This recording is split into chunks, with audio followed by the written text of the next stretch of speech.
नमस्कार दोस्तों, आज एक नए स्टॉक के साथ आप लोग के बीच में हूँ। वर्धमान स्पेशल स्टील्स इसका नाम है वीएसएसएल। ये बेसिकली स्टील सेक्टर में काम करता है। इसका स्टील सेक्टर में काम करने का एक पर्टिकुलर एक सेगमेंट है।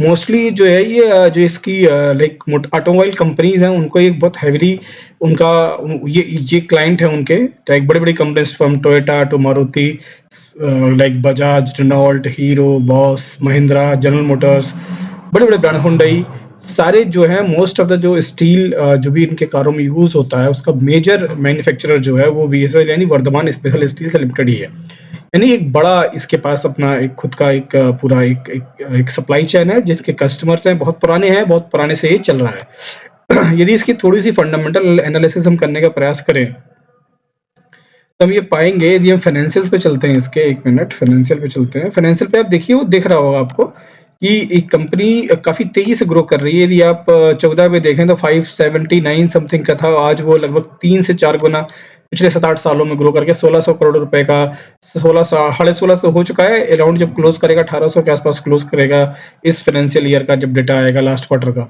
तो ठीक ठाक है। नेट इनकम भी बढ़िया, उसकी रेशियो में काफी तेजी से बढ़ रही है, जो काफी कम हो गई थी उसमें 2020 जब कोविड हिट किया था, लेकिन बहुत ही ह्यूज जंप लिया। 3 करोड़ से आप देखेंगे 106 करोड़ का जंप है।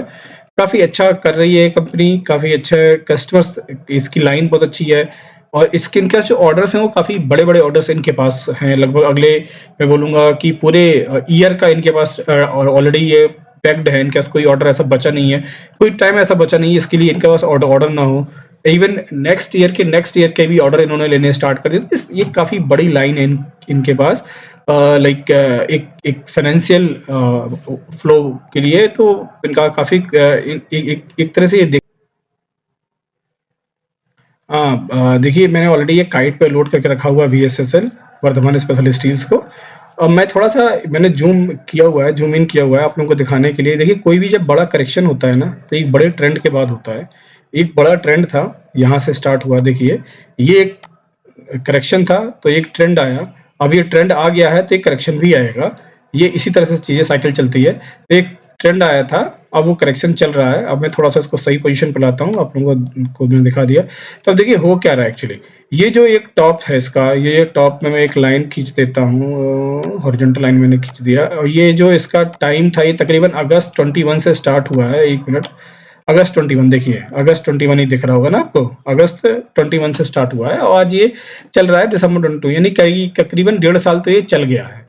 1.5 साल का टाइम हो चुका है ऑलरेडी। ये करेक्शन में चला गया है, अपने ही मूविंग एवरेज के ऊपर नीचे ट्रेवल कर रहा है, चला रहा है। ठीक है। अब ये है कि ये स्टॉक ऊपर इस जो इसका हाई है इसको तोड़ रहा है और इसी पे ही एक तरह से, मतलब इसी प्राइस रेंज 306 के आसपास ट्रेड कर रहा है। इसे निकल नहीं पा रहा है, इससे अपना जो है क्या बोलते हैं, इस प्राइस रेंज से अपने आप को दूर नहीं कर पा रहा है या एक ट्रेंड स्टार्ट नहीं कर पा रहा है। वो इसलिए नहीं कर पा रहा है क्योंकि अभी उसका करेक्शन जो टाइम है ना वो पूरा हुआ नहीं है। जिस दिन उसका वो करेक्शन टाइम पूरा हो जाएगा वो उस दिन वो उससे निकल भी जाएगा और वो एक नया ट्रेंड स्टार्ट भी कर लेगा। आप ठीक है। अब हुआ क्या है कि उसने जब यहाँ से निकलने का प्रयास किया तो उसका वॉल्यूम भी था, लेकिन तब भी वो ऊपर नहीं जा पाया। रीजन वाई, क्योंकि जैसे उसने निकलने का प्रयास किया उसको ये क्लियर हो गया था कि भाई ये जो ब्रेकआउट हो रहा है, ये ब्रेकआउट रियल ब्रेकआउट नहीं है। क्योंकि ब्रेकआउट करते ही आपको रेड कैंडल मिलना शुरू हो गई, फिर ऊपर 1-2 हरी मिली, फिर एक बड़ी कैंडल। देखिए ये कितनी बड़ी कैंडल बनी है। ये एक इसको मोरीबोजू कैंडल बोलते हैं। मोरीबोजू कैंडल जो होती है ना, यदि मोरीबोजू कैंडल मतलब सीधा मतलब ये होता है कि एक कैंडल आपकी पिछली कई सारी कैंडल को खा जाए। इनगल्फिंग बोल लीजिए आप एक तरह से। ठीक है, इसने इनगल्फ कर लिया, खा लिया पीछे की 1 2 3 4 5 6 7 इवन 8 जो ये बड़ी कैंडल थी, इसका भी काफी बड़ा पार्ट खा लिया। एक ही कैंडल ने सारी जर्नी को बिल्कुल जीरो सम कर दिया, जीरो ऑफ कर दिया। तो इसका मतलब अगली कैंडल जब जैसे नीचे डाउन किया, इसका मतलब आप समझ जाइए कि ये स्टॉक ने भी मूड बदला नहीं है। फिर से वो अब उसी रेंज में आया, उसी नीचे पे आके फिर रेजिस्टेंस लेना स्टार्ट किया, फिर तोड़ने का प्रयास किया, अब ऊपर निकला है। ठीक है। तो इस स्टॉक में अब 2-3 प्रोबेबिलिटी बनती है। ठीक है। पहली बात तो मैं 1-2 लाइन और ड्रॉ करता हूं जो आपको क्लियर लाइक आपको थोड़ा सा दिखाने का प्रयास करेगा। एक लाइन मैंने ये ड्रॉ कर रहा हूं, इसको मैं थोड़ा डिलीट करता हूं, अपने वो तो देख ही ली है। अब मैंने ये इसलिए ड्रॉ की कि मैंने ये टॉप्स है ना सारे, ये देखिए ये सारे टॉप्स मैंने मिला दिए। अब आप देखेंगे ये टॉप है सारे, ये एक्चुअली जो टॉप है ये इस पे रेजिस्टेंस भी ले रहा है, अब सपोर्ट लेना स्टार्ट किया है।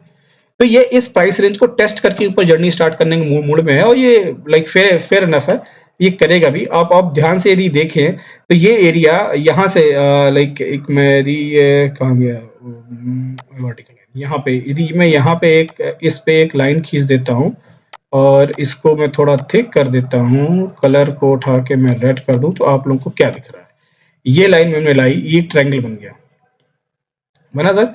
इसने अपने आप को नैरो डाउन करता जा रहा है, ये एरिया छोड़ता जा रहा है, एरिया डाउन, इस एरिया में आके बाद नैरो डाउन। देखिए इसका कितना स्पेस बचा हुआ था, बचा ही नहीं था, ऊपर निकला है, इस यहाँ से निकलना है, निकलता है, एक दो कैंडल आगे और बनाता तब निकलता, लेकिन निकला, लेकिन ब्रेकआउट नहीं हो पाया ढंग से, फिर अंदर आया। लेकिन भाई अंदर आ तो जाओगे, लेकिन जगह तो है ही नहीं है। जब जगह नहीं है तो आप क्या करेंगे, जगह नहीं है तो आप बस एक ही चाह रहा है, या तो नीचे ब्रेक डाउन करिए या तो ब्रेकआउट करिए। तो इसने तुरंत फिर ब्रेकआउट कर दिया, क्योंकि भाई रूम में जगह नहीं है, आपके ट्रायंगल के अंदर जगह नहीं है। अब आप कितनी कैंडल, मैक्सिमम एक से दो कैंडल बना सकते हो, बहुत ही छोटी छोटी, वो भी दूसरी टाइप की, इसलिए उसने ब्रेकआउट दिया। और ये ब्रेकआउट अब यदि इस दिशा में फिर से वापस आता है तो इसका मतलब ये ब्रेक डाउन कर रहा है, बट ये करने वाला नहीं है, ये ऊपर की जर्नी स्टार्ट करने वाला है और ऊपर जाने वाला है। और मैं आपको इसका एग्जैक्ट टारगेट वगैरह जो मेरे हिसाब से, मेरी एनालिसिस के हिसाब से वो भी मैं बताने वाला हूँ एंड में, ठीक है। तो ये है, अब ये स्टॉक लाइक वीएसएसएल ही क्यों है, स्टील सेक्टर के और भी स्टॉक्स हैं, तो उसका कारण है, उसका कारण ये है कि मैं यदि आपको मंथली इसका चार्ट लगा के आपको दिखाऊंगा, तो ये देखिए, अब ये सारी लाइंस मैं एक बार हटा देता हूँ, ठीक है, आपको रीड करने में थोड़ा सा आसानी होगी, ठीक है। ये देखिए क्या कर रहा है, इस स्टॉक ने, ये लॉन्च है, यहाँ पे रजिस्टर हुआ होगा, छोड़ दीजिए, यहाँ से इसने जर्नी स्टार्ट की, 9 रुपए का स्टॉक आपका 180 रुपए स्टॉक हो गया, ठीक है। फिर उसने करेक्शन किया, 39 रुपए में आके आपका रुका, फिर वहां से जर्नी शुरू की और 243 रुपए हो गए, यानी इस स्टॉक को तोड़ के अभी जस्ट निकला है। और जब इस स्टॉक को तोड़ के निकला है, तो आप क्या समझ रहे हो कि भाई ये स्टॉक जब इतनी बड़ी जर्नी ले सकता है तो आके यहाँ रुक, ये केवल आराम कर रहा है, जो उसने ये जो गिरावट थी, इस गिरावट को पूरा किया, बीट किया, ब्रेक किया, ऊपर निकला, अब यहाँ वो करेक्शन कर रहा है। ये देखिए, इसको क्या बोलेंगे आप, ये करेक्शन है सर। करेक्शन देखने का भी, देखना भी ना एक बहुत इंपॉर्टेंट चीज, यदि आप करेक्शन को नहीं देख पा रहे हो तो आपके लिए बहुत बड़ा चैलेंज है, होंगे वही आपको देखना आ गया तो आपको क्लियर हो जाएगा भाई करेक्शन चल रही है, ये क्या करेक्शन चल रही है, ये किस दौड़ की करेक्शन है, ये इस दौड़ की करेक्शन है जो यहाँ पे वो कर रहा है। और जैसे ही करेक्शन पूरी होगी, वो एक ब्रेकआउट देगा या एक इवेंट देगा, और इवेंट देके वहां से अपनी गाड़ी स्टार्ट करेगा और निकल लेगा, और इवेंट देने का टाइम आ चुका है दोस्तों, क्योंकि ये देखिए बड़ा इन्वेस्टर यहाँ घुस गया है, तो तभी इसने इस तरह की कैंडल बनाई है। अब हम फिर से इसका डेली बना लेते हैं ताकि आप लोगों को थोड़ा देखने में, समझने में आसानी होगी। अब देखिए, अब इसमें होने की क्या उम्मीद है, इसमें होने की दो चीजें उम्मीद है। पहला कि ये ब्रेकआउट करेगा जिसके प्रोबेबिलिटी सबसे ज्यादा है, और वो वही होने भी जा रहा है। दूसरा ब्रेकडाउन, उसको होने की उम्मीद नहीं है, तो उसको भी हम साइड में रखते हैं या हटा देते हैं, ठीक है। उतनी प्रोबेबिलिटी आपको हमेशा स्टॉक मार्केट में रखनी पड़ती है, तो उसको मैं हटा देते हैं। अभी हम ब्रेकआउट की बात करते हैं। ब्रेकआउट यदि आप देखेंगे तो ये स्टॉक ब्रेकआउट लगभग करने की बिल्कुल किनारे बैठा हुआ है, और शायद अगले 1 हफ्ते या 10 दिन में आपको कर भी देगा। जैसे ये ब्रेकआउट करेगा, और ब्रेकआउट का एरिया मैं आप बता रहा हूँ, जो ये एरिया तकरीबन आपका आएगा 325 के आसपास का। 325 के ऊपर जैसे ही स्टॉक ट्रेड कर रहा है, आप इस स्टॉक में पोजीशन बना लीजिए, और ये मान लीजिए कि 60% का मूव कहीं नहीं गया आपका। 50 टू 60% का पहला मूव है, यानी पहला है जो टारगेट होगा 325 के ऊपर, आप इससे 50% जोड़ दीजिए, यानी आप मान के चलिए 450 के आसपास स्टॉक जाएगा ये, ठीक है सर। 450 तो जाएगा ही जाएगा, 450 से 500 बीच में कहीं पर थोड़ा बहुत करेक्शन फिर कर सकता है, अदरवाइज उतना तो जाएगा, और उतना जाने जाएगा, टाइम वही होगा 1 साल का, ठीक है। दूसरा, उसके ऊपर का अब जब करेक्शन होगा तब बात करेंगे उसकी, लेकिन यहां से यदि ओवरऑल देखा जाए, यदि पूरी रनिंग देखी जाए इस स्टॉक की, तो ये स्टॉक अभी जिस इतने बड़े करेक्शन के बाद निकला है, तो आई डोंट थिंक सो ये इस इतनी छोटे टारगेट के साथ रुकेगा। इसका दूसरा टारगेट भी ये हिट करेगा। दूसरा टारगेट जो इसका अप्रोक्सीमेटली आ रहा है, वो तकरीबन 550 से 600 के बीच में आ रहा है, यानी डबल मान लीजिए यहाँ से। तो यहाँ से डबल, यानी आपका 2 साल से 2.25 साल या 2.5 साल, 1-2 महीने आगे पीछे आप बोल सकते हो। ये इसका दोनों टारगेट है जो मैंने आपको बता दिए। पहला टारगेट 450 से 500 के बीच में, ये बहुत जल्दी टच करेगा विद इन ईयर में, और दूसरा 2 साल में या 2 साल से 1-2 महीने आगे पीछे 2.5 साल तक में दूसरा टारगेट भी हिट कर देगा। पहला 550 से क्या नाम है 450 से 500, और दूसरा आपका 600 का टारगेट है जो यहाँ पे क्लियर कट दिख रहा है। और लाइक कुछ लोग इस स्टॉक के बारे में मैंने देखा बात भी कर रहे थे इधर-उधर मीडिया हाउसेज़ में कि ये स्टॉक बहुत ही छोटा है और मूव हो सकता है, ये हो सकता है। भाई साहब कुछ नहीं होने वाला है। इसका रीज़न ये है इसके पास अगले 2 से ढाई साल का पूरा ऑर्डर पड़ा हुआ है। ये कहीं नहीं जाने वाला। सॉलिड कंपनी है, स्टील पे काम करती है, ऐसी किसी प्रोडक्ट पे काम करती नहीं है कि वो खराब हो जाए, सड़ जाए, बहल जाए। तो सब कुछ नहीं होने वाला और ऐसा यदि इस तरह की आप प्रोबेबिलिटी लेके चलेंगे ना कुछ भी हो सकता है, तो कुछ भी तो कहीं भी हो सकता है। स्टॉक मार्केट है सर, पूरा मार्केट एक दिन में 1,000 पॉइंट भी गिरता है, तो यू नेवर नो। हम उसी प्रोबेबिलिटी को लेके मार्केट में आते हैं, अपने एनालिसिस के बेस पे ही गेस करते हैं और उस पे ही पैसा लगाते हैं। We don't know what is gonna happen next moment in the stock market.